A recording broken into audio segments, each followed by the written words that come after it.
Paxton Wallace yang berusia 31 tahun ditemukan tewas secara brutal di rumahnya sendiri. Polisi menyatakan pelaku adalah mantan pacarnya yang menelepon 911 dan mengaku berbuat karena mengira Paxton kerasukan. Tersangka ini dikabarkan punya rekam jejak kriminal yang jadi peringatan serius, dan keluarganya sekarang percaya bahwa Paxton mungkin sedang berusaha mengakhiri hubungan ini. Kami akan membahas secara rinci kisah tragis ini bersama seorang pengacara pembela kriminal yang telah melihat kasus seperti ini dari berbagai sudut pandang. Selamat datang di Sidebar dari Law and Crime. Saya Jesse Weber.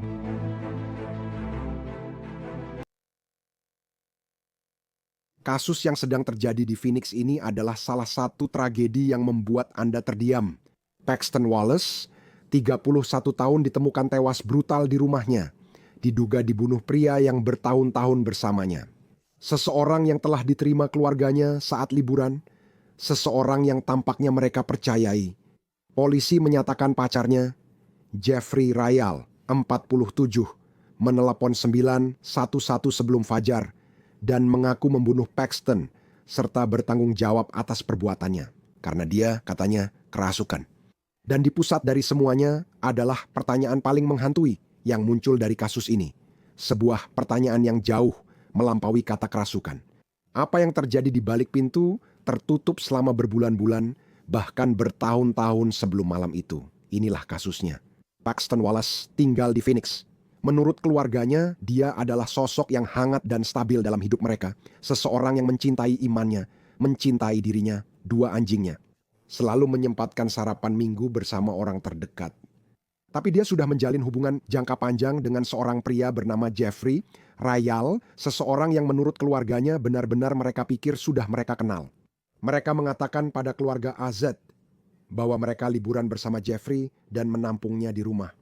Mereka telah menghabiskan banyak waktu dan kenangan bersama pria ini, meski masa lalunya menimbulkan pertanyaan. Kita akan bahas bagian itu terpisah karena banyak hal di sana. Keluarga mengatakan tidak pernah merasa ada hal yang benar-benar berbahaya bagi mereka. Bukan dengan cara yang membuat orang percaya hal ini bisa terjadi. Dari luar, sebelum Paxton meninggal, tak ada tanda terbuka tentang apa yang akan terjadi. Keluarga kini merasa ada hal dalam hubungan ini yang sebaiknya diperhatikan lebih lanjut. Dan kita akan mengupas apa saja momen-momen itu.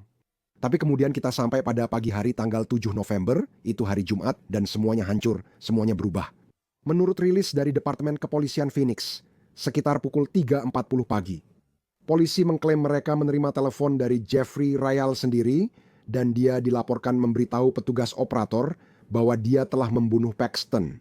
Lalu muncul klaim yang membuat kasus ini jadi makin mengganggu dan nyaris tak nyata. Dia diduga mengatakan melakukannya karena, kutip, kerasukan. Saat petugas tiba di rumah itu, mereka langsung menghadapi situasi kacau dan mengerikan.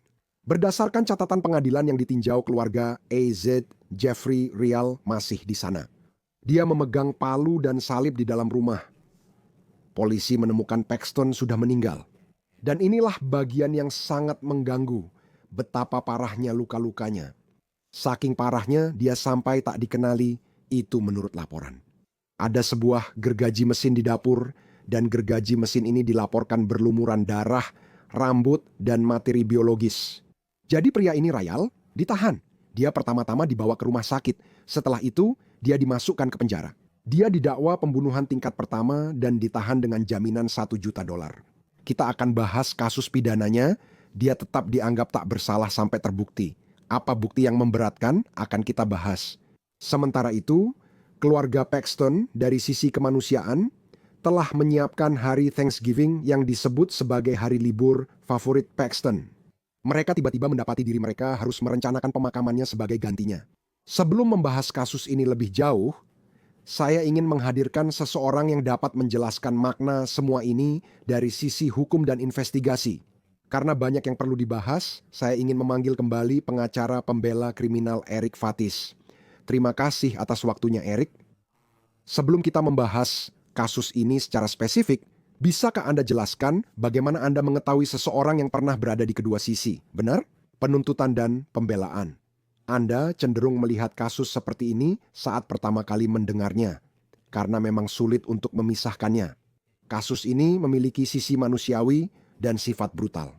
Anda punya terdakwa yang dianggap tak bersalah sampai terbukti bersalah. Bagaimana Anda mendekati kasus seperti ini? Oh, tentu ada tuduhan mengerikan dalam kasus ini, Jesse. Dari sudut pandang jaksa, hal pertama yang dilakukan adalah menghubungi keluarga korban. Aku tidak pernah nangis di tweet, hanya bagaimana habit ini berperan, tetapi juga mungkin sejarah hubungan ini. Sebagai pembela, Anda harus menganalisis hukum secara objektif tanpa keterlibatan emosional. Anda harus mengeksplorasi jalur apa saja yang mungkin bisa Anda tempuh, terlepas dari sifat mengerikan dari fakta-fakta yang diduga. Dengan latar belakang Anda di kasus korban khusus dan kekerasan dalam rumah tangga, apakah ini sesuatu tuduhan saat ini? Apakah ini sesuatu yang menurut Anda menonjol sebagai kasus yang tidak biasa? Atau apakah Anda pernah melihat, Anda tahu tempat kejadian perkara yang brutal seperti ini sebelumnya? Dan sekali lagi, kita akan membahas apa saja kemungkinan pembelaannya. Jesse, sayangnya dari pengalaman saya, hubungan kekerasan dalam rumah tangga umumnya memang berpotensi lebih besar berujung kematian dibanding hampir semua hubungan lain. Dan terkadang hal itu meningkat, Anda tahu serangkaian keadaan yang mengerikan seperti yang kita lihat di sini. Sayangnya, ini benar-benar merupakan pola yang kadang-kadang bisa terulang di masyarakat dan tidak terlalu ditangani dengan baik oleh sistem hukum. Dan belakangan ini cenderung meningkat, yang cukup mengkhawatirkan. Salah satu hal yang membuat kasus ini mengerikan adalah jika tuduhan itu benar dan jika dia memang melakukannya, keluarganya terkejut. Ada perasaan bahwa kami sudah mengenal orang ini selama bertahun-tahun. Kami sama sekali tidak menyangka seseorang seperti dia mampu melakukan hal seperti itu. Sekali lagi, dengan asumsi dia benar-benar melakukannya. Menurut saya, ini sering terjadi di banyak kasus sebelumnya, seperti kekerasan dalam rumah tangga atau pembunuhan. Terutama kasus kekerasan dalam rumah tangga, ada gambaran di mana mungkin ada citra yang dilihat oleh publik, yang dilihat oleh keluarga, yang dilihat oleh teman-teman. Namun, kamu tidak tahu apa yang terjadi di balik pintu tertutup, atau siapa orang itu sebenarnya. Oh, benar sekali. Dan itulah mengapa hal-hal seperti ini bisa sangat mengejutkan bagi keluarga korban. Kamu tahu, kekerasan dalam rumah tangga seperti yang kamu bilang, itu bukan sesuatu yang sering terjadi di tempat terbuka. Itu tidak terjadi di depan banyak saksi, biasanya. Seringkali terjadi di balik pintu tertutup. Ini adalah neraka pribadi yang harus dialami oleh beberapa penyintas, dan sayangnya korban yang diduga terkadang selama bertahun-tahun tanpa keluarga atau teman terdekat mereka pun mengetahuinya. Ini memang masalah yang sangat pribadi dan sensitif, dan orang-orang terkadang enggan untuk membicarakannya juga. Bisa saya bicara denganmu tentang panggilan telepon 911 ini? Karena ini aneh di beberapa tingkat. Tapi untuk memiliki seorang tersangka yang diduga mengaku lewat telepon di tengah malam, tepat di awal pagi, apakah itu sering terjadi pada kasus pembunuhan? Menurut pengalaman saya, hal itu tidak terlalu umum.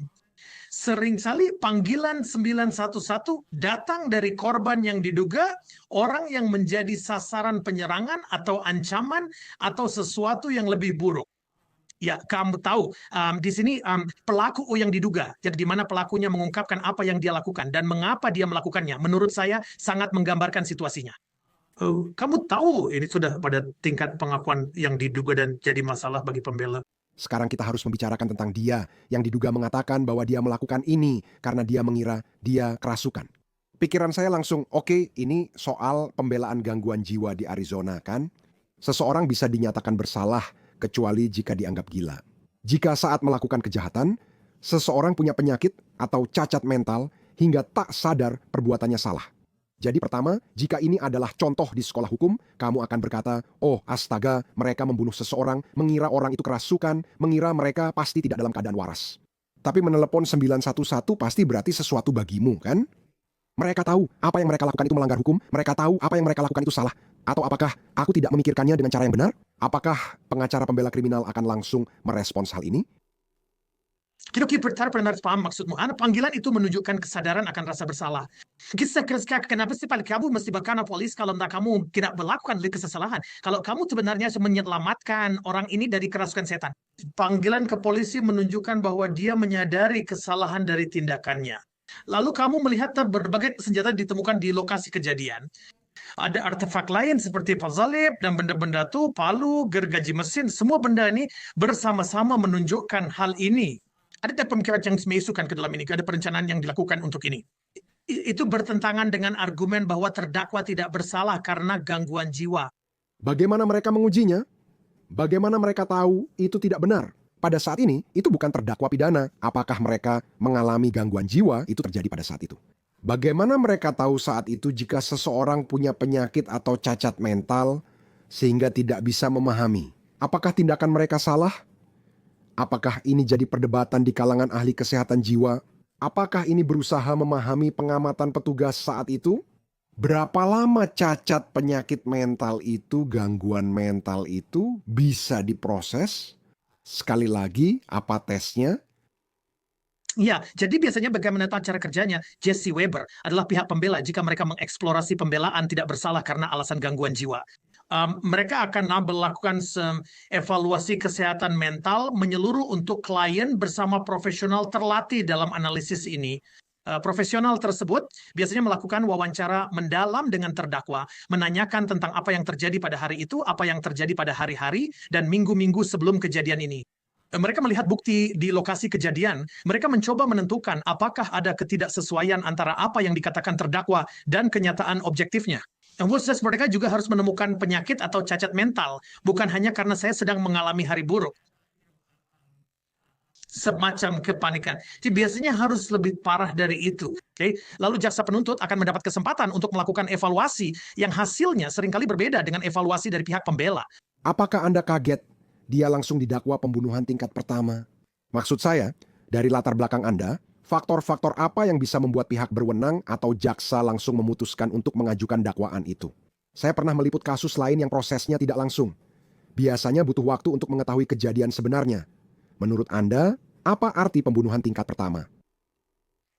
Satu hal yang bisa kita simpulkan adalah bahwa penuntut benar-benar menganggap kasus ini sangat serius. Dan mereka berpikir bahkan di tahap awal ini, mereka sudah memiliki cukup bukti untuk mengajukan tuduhan pembunuhan paling berat, yaitu pembunuhan tingkat pertama. Di masalah yang kasus yang muncul telat, mereka harus membuktikan adanya perencanaan sebelumnya. Mereka harus membuktikan bahwa dia melakukan ini setelah mempertimbangkannya dengan matang. Meski ada bukti perencanaan, saya pikir pembela akan memperdebatkannya. Ini seperti gangguan psikotik yang terjadi secara tiba-tiba tanpa ada riwayat sebelumnya, seperti yang dikatakan oleh keluarganya. Membuktikan itu tuduhan di penampilan tingkat pertama dengan perencanaan dan pertimbangan akan menjadi tantangan. Menurut saya, selain sifat brutal kejadian ini, salah satu bagian tersulit dari cerita ini, salah satu bagian yang paling sulit untuk dipahami, untuk dimengerti. Dan sesuatu yang baru benar-benar muncul setelah kematian Paxton adalah sekali lagi, apa yang sekarang diyakini keluarganya mungkin telah dia alami dalam minggu-minggu, bulan-bulan sebelum semua ini terjadi. Karena tepat setelah kematiannya, saudara perempuannya Alita dan bibinya Tiffany, keduanya berbicara kepada keluarga AZ tentang bagaimana Paxton sebenarnya tampaknya sedang berusaha keluar dari hubungan ini. Bibinya, Tiffany, mengatakan pada media, dia berusaha keluar dan mencari bantuan. Ada penampungan dan tempat lain, tapi ada daftar tunggu dan sistem undian, jadi hanya bisa berharap masuk menurut The New York Post. Alita bilang Paxton, kutip, mencoba keluar dari hubungan itu, tapi ia khawatir Paxton sebenarnya diam-diam menderita. Dia tidak memberitahu keluarganya apa yang terjadi, dan mereka juga tidak membahas detailnya. Tapi cara mereka menggambarkannya, menunjukkan bahwa dia mungkin sedang berusaha mencari bantuan secara diam-diam, bahkan mungkin dengan hati-hati. Seperti banyak orang dalam hubungan sulit, Eric, apakah itu benar? Apakah ada kesulitan bagi orang-orang untuk mendapatkan bantuan yang mereka butuhkan untuk keluar dari hubungan yang berpotensi abusif atau berbahaya? Jesse Weber, saya sudah sering melihatnya, sayangnya. Betapa sulitnya bagi sebagian orang untuk meninggalkan hubungan abusif seperti ini, tahu kan? Ya, di satu sisi mereka sering merasa takut. Mereka takut pada pelaku kekerasan mereka. Dan apa yang terjadi jika mereka gagal pergi? Sering terjadi siklus kekerasan dalam rumah tangga, pelaku melakukan kekerasan, lalu menenangkan, kemudian siklus berulang lagi. Selain itu, kadang ada hambatan ekonomi dan ketergantungan yang bisa muncul jadi masalah. Ada banyak alasan mengapa sulit bagi orang keluar dari hubungan seperti ini, meski mereka ingin. Bagian yang tak terlihat kan, saudara perempuan memberitahu keluarga AZ, kutip, tak seorang pun ingin orang yang mengaku mencintai justru menyakiti mereka. Ini kini menjadi kenyataan dari sisi hukum. Eric, Itu bukan bukti langsung dari penyelidik atau dokumentasi polisi. Inilah pemahaman keluarga tentang apa yang mungkin terjadi di balik pintu tertutup. Apakah ini merupakan bukti yang akan dibawa ke persidangan? Apakah mereka akan bersaksi tentang hal ini? Apakah ini juga terlalu spekulatif? Seberapa penting hal ini sebagai bagian dari penyelidikan? Ya, begini, keluarga bisa bersaksi tentang pengamatan mereka terhadap sifat hubungan itu, bagaimana hubungan tersebut mungkin berubah seiring waktu. Hal seperti itu, dalam konteks kekerasan dalam rumah tangga sebagai jaksa, Anda selalu menyelidiki secara mendalam. Apakah ada tindakan sebelumnya? Apakah ada kekerasan di masa lalu? Apakah itu semakin parah seiring waktu? Karena itulah yang sering terjadi dalam kasus kekerasan dalam rumah tangga seperti ini. Dan sehingga ada insiden sebesarnya insecuritan sebelumnya ke polisi, permintaan bantuan sebelumnya, pengamatan sebelumnya terhadap memar atau gejala seperti post-traumatic stress disorder, semua hal itu bisa menjadi bahan pertimbangan saat kita memasuki sidang dengan juri. Jadi, apakah ini termasuk kasus seperti itu? Ini berdasarkan pernyataan, ingatan, dan pemahaman mereka tentang situasi ini. Apakah ini kasus dengan begitu banyak perhatian hingga mereka mempertimbangkan tempat penampungan atau sistem undian? Maksud saya, apakah mereka diperiksa? Benarkah ada daftar tunggu? Apakah ini sesuatu yang akan dieksplorasi? Memang seharusnya begitu, kamu tahu, di Colorado tempat saya praktek, ada sejumlah sumber daya untuk orang-orang yang mengalami hal ini, dan terkadang memang sulit mendapatkan tempat tidur di tempat-tempat ini. Kadang memang hanya ada sedikit kesempatan dalam hal itu.